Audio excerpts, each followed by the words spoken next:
good morning. My name is Sunny Smiles. And I'm John Smith. Welcome to your Channel 5 News. With our most important news, we would like to announce it is the birthday of Mr. Snivels, Queen Elizabeth's cat. They celebrated with tea, but sadly, Mr. Snivels had an allergic reaction and is now recovering in the hospital. Get well soon, Mr. Snivels. Really? You think that is our most important news? It is our most important news. Actually, our most important news today is that Mount St. Helens has erupted less than 15 minutes ago. We greatly advise all people to evacuate the area quickly and safely to avoid all bodily injury. My heart goes out to all those affected, especially Mr. Snivels. Shut up about Mr. Snivels. No one cares about the cat. How dare you, sir? How dare you? The volcano's eruption seemed to have been caused by a large earthquake in the area, which caused a landslide to expose magma underneath. The magma and gas violently exploded only seconds after it was exposed to a lower pressure. Correct me if I am wrong, Sonny, but it is my belief that volcanoes are formed through moles, creating pathways for magma to come up through the earth and explode. Well, you are absolutely wrong in that aspect. To get an actually relevant explanation, and not just some low-paid newscasters, we now go live to one of our volcano experts, Carson Van Osdal, to explain the formation of the volcanoes. Thank you, Sonny. Mount St. Helens was formed nearly 40,000 years ago in the Ring of Fire. The Ring of Fire is a large U-shaped chain of volcanoes in the Pacific Ocean that was formed by the collision of many different tectonic plates. In this diagram, you can see the oceanic crust of the lithosphere subduct below the continental crust of the lithosphere into the asthenosphere.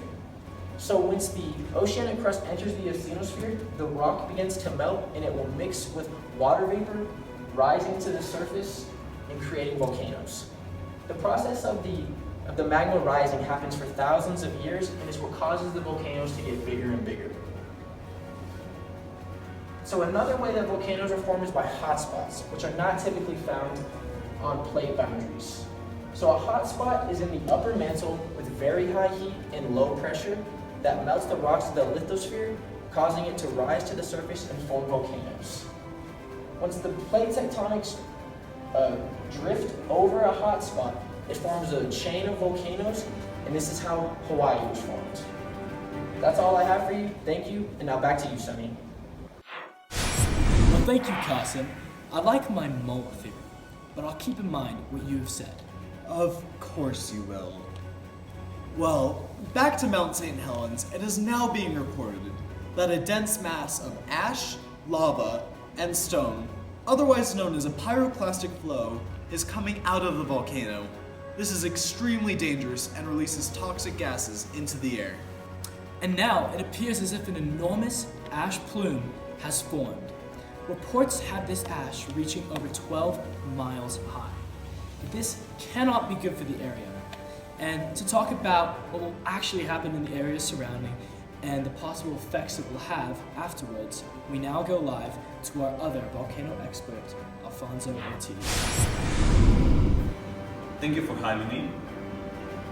Besides all the common effects of volcanic activity, such earthquakes, floods, wildfires, the most interesting one is acid rain. The volcano emits elements such sulfur dioxide, hydrogen chloride, ash, and an almost 60% of water vapor. For example, when the sulfur dioxide combines with a water vapor, it creates sulfuric acid. It will kill plants, animals, and could cause serious damage in people's skin and properties. The second effect is that some gases that are still floating in the air reflect the sunlight, and that again will cause serious damage in plants and vegetation. But not all the effects of volcanic activity are bad. For example, places around the volcanoes tend to have a higher potential for geothermal energy, and that could benefit towns and cities around there. And also, all the lava and ash came with a lot of nutrients that benefit the plants and the vegetation as well. places around there are a good attraction for tourists and geologists because of the different kinds of igneous rocks that the volcano release. Thank you. Thank you, Alfonso. Well, hopefully there won't be too much damage to the surrounding area or its people. We give our best wishes to all the people affected by this tragic event. What's that? Breaking news! Mr. Snivels is out of the hospital and has made a full recovery. You are completely useless. Anyways, that's all we have for you today. I'm Sunny Smiles. And I'm John Smith. You stay classy, girl.